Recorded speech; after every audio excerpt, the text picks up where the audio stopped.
Abri os meus lábios, ó Senhor, e a minha boca anunciará o vosso louvor. Olá, minha irmã, meu irmão, louvado seja nosso Deus. Estamos iniciando mais um programa Vivendo a Palavra com Francisco Júnior. Sempre numa alegria muito grande, numa satisfação muito grande de poder reservar essa meia hora para estar com você, para partilharmos a Palavra de Deus, para rezarmos, para louvarmos juntos, para experimentarmos este Deus que tanto te ama. E eu dou testemunho disso. Por isso vamos iniciar o nosso programa em nome do Pai, do Filho, do Espírito Santo. Amém. Vamos agora ao ato de contrição de hoje. O ato de contrição, a oração que fazemos de ato de contrição, é muito importante, sem dúvida. Mas na Quaresma, eu creio que ela toma uma importância ainda maior. Esse momento de reflexão, esse reconhecer que precisamos de Deus e com o coração contrito buscá-lo, é fundamental para todas as pessoas que buscam ter essa experiência da Páscoa. A Páscoa, ela é o momento maior da nossa caminhada cristã, mas ela acontece na medida também que nós reconhecemos e vivemos profundamente a experiência da paixão, a experiência de entrarmos dentro de nós mesmos e lá termos esse encontro com o Senhor. Portanto, neste espírito, nessa intenção, façamos juntos esta oração do ato de contrição. Rezemos. Guiai-nos, Senhor, em vossos caminhos e fazei que dia a dia nos configuremos cada vez mais à vossa imagem. Ensina-nos a ser alegria para os que sofrem e a servir cada irmão que precisa da nossa ajuda. Perdoai as faltas que cometemos contra a unidade da vossa família e aos nossos irmãos. Amém.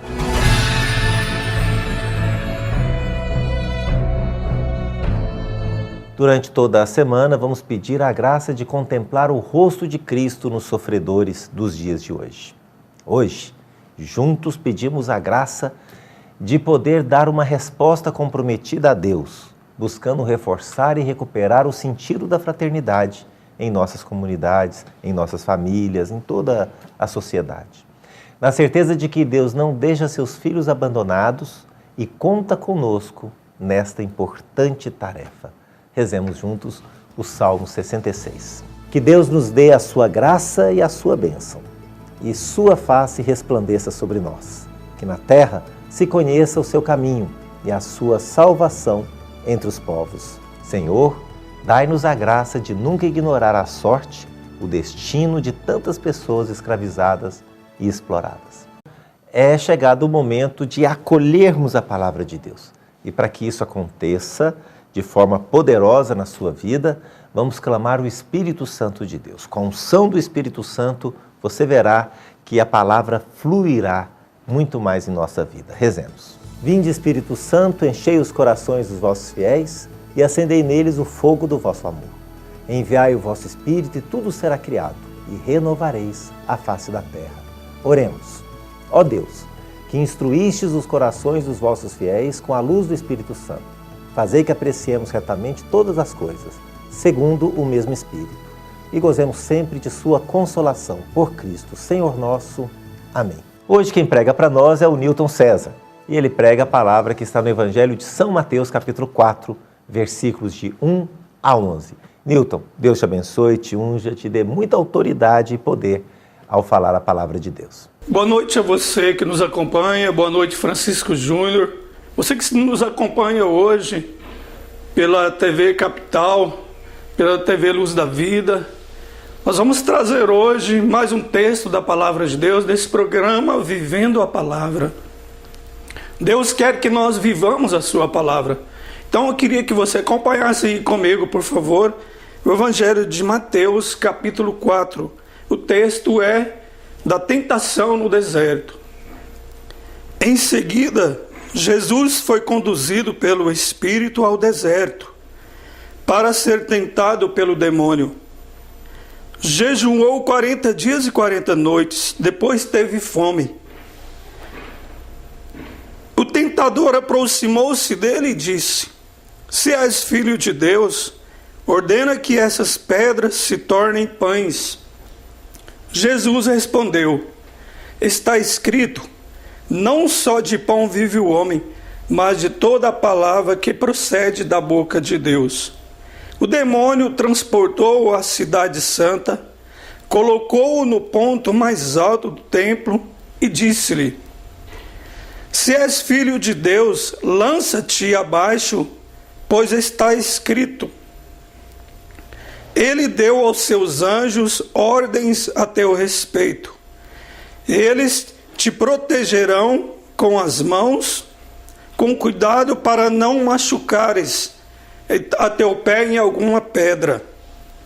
Disse-lhe Jesus: Também está escrito: Não tentarás o Senhor teu Deus.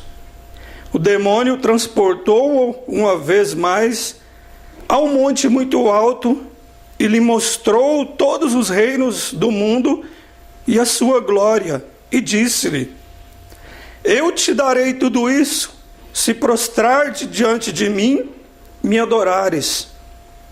Respondeu-lhe Jesus: Para trás, Satanás, pois está escrito: Adorarás o Senhor teu Deus, e só a ele servirás.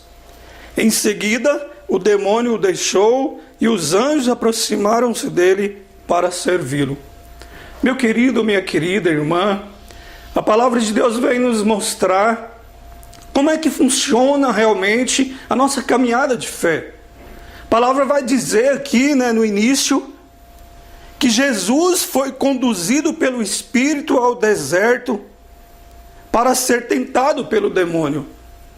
Ele foi conduzido, foi o Espírito que levou Jesus ao combate espiritual, ao combate da fé. Lá na carta de São Paulo aos Efésios, ele fala que não é contra homens de carne e sangue que nós temos que lutar, mas é contra as forças do mal espalhadas nos ares. Nós estamos em batalha espiritual, do homem novo contra o homem velho. E Jesus foi conduzido pelo Espírito a essa batalha espiritual. Essa batalha que muitas vezes Satanás vem com diversas situações para nos tentar e para nos fazer cair. E é por isso que nós precisamos estar cheios do Espírito, atentos, para que quando o tentador vier, nós possamos alcançar a vitória, nós possamos desmascará-lo, assim como Jesus fez, usando a palavra. O mundo hoje nos traz muitas situações para nos seduzir. Nós podemos analisar hoje o mundo, traz várias situações realmente que nos leva a cair em pecado, nas tentações. Tentação do poder, do prazer, do ter. Mas nós devemos desmascarar todas essas mentiras, esses falsos sentimentos, essa falsa cultura que nos leva a realmente a deixar o nosso coração ser contaminado. Nós devemos desmascarar tudo isso pela palavra, pelo Espírito, pela fé. Então, meu irmão, minha irmã, que nesse momento o Senhor abra o seu coração e que você seja despertado realmente a ser levado pelo Espírito a esse bom combate da fé e mantenha realmente firme em Deus, proclamando a vitória de Deus sobre a sua vida pela palavra. Muito obrigado, Senhor, nós te agradecemos e te louvamos por mais uma vez podermos acolher a sua palavra. Que o Senhor nos abençoe, Senhor, e nos faça realmente caminhar segundo os teus projetos, alcançando grandes vitórias em Deus. Amém. Adorarás o Senhor teu Deus e só a Ele servirás. Esta é uma ordem de Deus.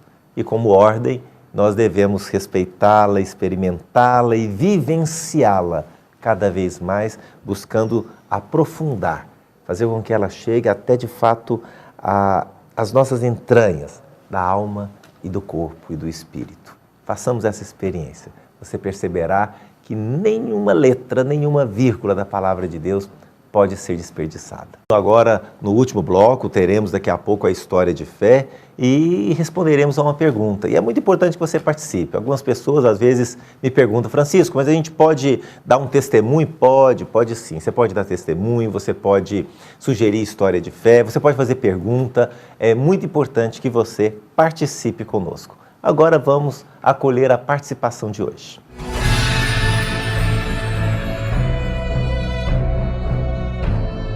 E hoje nós acolhemos, no Momento Edificando sobre a Rocha, a dona Vera do setor Moraes, que pergunta assim: Francisco Júnior, por que são 40 dias a quaresma? Vera, para qualquer festa importante precisamos nos preparar. Você com certeza conhece exemplos de festa organizada com mais de ano de antecedência. Nós gostamos de dizer que nos preparativos já começa a festa. Nós cristãos, nós celebramos todo ano a festa da Páscoa, que é a maior e a mais importante festa dos cristãos, a ressurreição de Jesus. Portanto, é grande demais para ser preparada em poucos dias. Por isso a igreja estendeu sua organização para 40 dias, que vai da quarta-feira de cinzas até a quinta-feira santa pela manhã. A quaresma é conhecida com esse nome desde o século IV e faz referência ao significado do número 40 na Bíblia.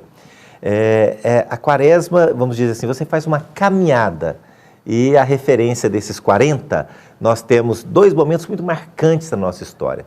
Nós temos 40 anos que o povo passou no deserto, depois que saiu do Egito, conduzido por Moisés e no final por Josué, e também temos os 40 dias que Jesus passou no deserto, logo depois de ser batizado, se preparando para iniciar a chamada vida pública.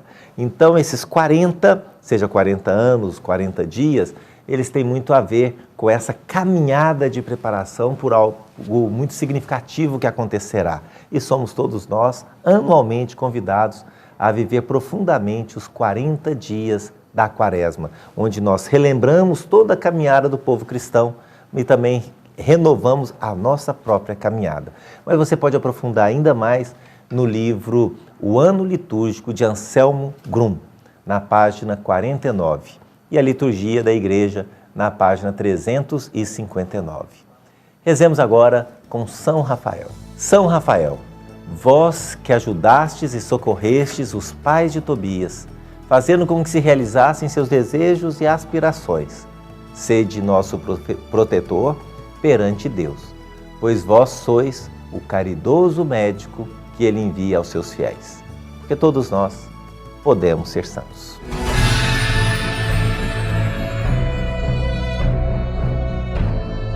A história de hoje é interessante, é o caso do abacaxi. E ela me foi sugerida por uma amiga nossa, a Nicélia, e achei ela bem interessante, bem útil, contei ela recentemente no programa de rádio, mas acho que vale a pena contar aqui agora de novo. Diz o seguinte: conta a história que um funcionário de uma empresa que já trabalhava lá há 20 anos, cumpridor dos seus deveres, uma pessoa que não faltava serviço, trabalhava direitinho, mas ele estava um pouco incomodado. Ele se chamava João e o José, vamos dizer assim. O José tinha entrado há pouco mais de 3 anos e já tinha ultrapassado na hierarquia da empresa. Já ganhava mais que ele e estava num posto de chefia superior ao seu. E ele estava incomodado com isso, tantos anos de fidelidade, como poderia ele, o José, que entrou há pouco tempo, já ter tanto progresso na empresa, e ele, funcionário fiel, dedicado, responsável, há 20 anos, doando a sua vida para a empresa, não tinha tido o mesmo crescimento. Então ele entrou na sala do dono da empresa, do diretor, e pediu para conversar com ele. Prontamente ele recebeu. Pois não, o que eu posso te ajudar, seu João?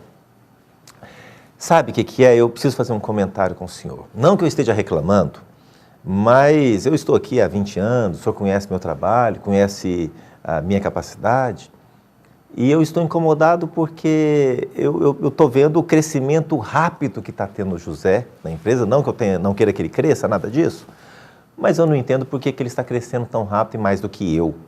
E eu vim pedir um aumento para o senhor, porque eu acho que eu mereço também ser valorizado como ele está sendo valorizado. O dono da empresa, o diretor, ele, emendando uma coisa na outra, disse para ele assim: faz o seguinte, vamos continuar essa conversa daqui a pouco, mas eu preciso de uma ajuda sua. Ele: pois não, o que eu posso ajudar? Eu estou querendo servir para os nossos funcionários, logo após o almoço, fruta. Estou pensando em servir abacaxi. Você me faz uma gentileza? Você pode ir até ali na esquina, lá tem uma vendinha. Você podia ir até lá e olha para mim se eles têm abacaxi para a gente comprar, para poder servir após o almoço. O João não entendeu nada daquilo, mas ordens são ordens, claro, e desceu. E mais ou menos 1 hora depois ele estava de volta. Ele desceu, atravessou a rua, encontrou 2, 3 conhecidos, conversou com eles, aproveitou para fumar um cigarro, descansou um pouco, foi até a venda, perguntou e voltou com a resposta. Mais ou menos 1 hora depois ele chega e informa. Senhor, já estive lá, já estive na venda e eles têm abacaxi sim. Aí o proprietário fez algumas perguntas para eles. Falou, mas eles têm em quantidade suficiente? Eu não sei, não perguntei. Qual o preço que custa o abacaxi? Eu também não perguntei isso não. E qual eu tenho que reservar? Tenho que fazer com algum prazo de antecedência? Olha, eu também não perguntei isso, mas eles têm o abacaxi, eu posso voltar lá e vejo todos esses detalhes para o senhor agora. Não precisa não. Aguarde aqui um pouquinho, senta aí, por favor. Pegou o telefone e pediu que a secretária chamasse o José, o funcionário que estava lá há pouco mais de 3 anos. José chegou na sala, logo depois, e falou, seu José, preciso de um favor seu. Eu estou querendo servir fruta depois do almoço para os nossos funcionários. Aqui na esquina tem uma venda. O senhor pode ir lá e saber se eles têm condição de fornecer abacaxi para a gente? Sim, senhor. Desceu o José. Falou do mesmo jeito que tinha falado para o João. O José foi até a venda. 8, 10 minutos depois ele estava de volta com a seguinte informação. Doutor, eu estive lá, perguntei se eles têm abacaxi. Eles têm abacaxi. Eu falei a quantidade, eles têm ele ao preço de R$1 cada. Eu fiquei preocupado de algumas vezes poder faltar, perguntei se eles teriam outras frutas também, e eles me ofereceram melancia e banana. Na dúvida, eu já pedi para reservar os 3, porque eu não sei bem qual é a quantidade que você vai precisar. Mas eu fiz as contas, quantos funcionários nós temos, e passei mais ou menos para eles. Eles estão aguardando agora eu retornar para poder informar. E detalhe, se nós pedirmos por semana, eu também já consegui um desconto de 20%. Aí o diretor olhou para ele, agradeceu, eu vou resolver melhor, mas muito obrigado pela informação. E o seu José saiu normalmente pela porta. Ele se virou para o João, que tinha ido lá pedir aumento e estava comparando o seu trabalho com o do José, e perguntou, seu João, o que o senhor estava falando mesmo? O que a gente estava conversando? O João, envergonhado, se levantou e disse, nada não, deixa, passou, depois a gente volta a conversar. É interessante essa história e a gente precisa avaliar. Nossa tendência é olhar muito o mundo a partir apenas da nossa visão, do nosso jeito de entender as coisas. Mas sabemos que se abrirmos a mente, nós podemos ter muito mais resultado, viver muito melhor e servir mais. Precisamos dar esse passo. Mais importante do que ser valorizados é servirmos melhor. A valorização, ela vem. Não tenha medo disso. Salvai-nos, Senhor, quando velamos, guardai-nos também quando dormimos. Nossa mente vigie com Cristo, nosso corpo repousa em sua paz. Fique com Deus, em nome do Pai, do Filho e do Espírito Santo. Amém.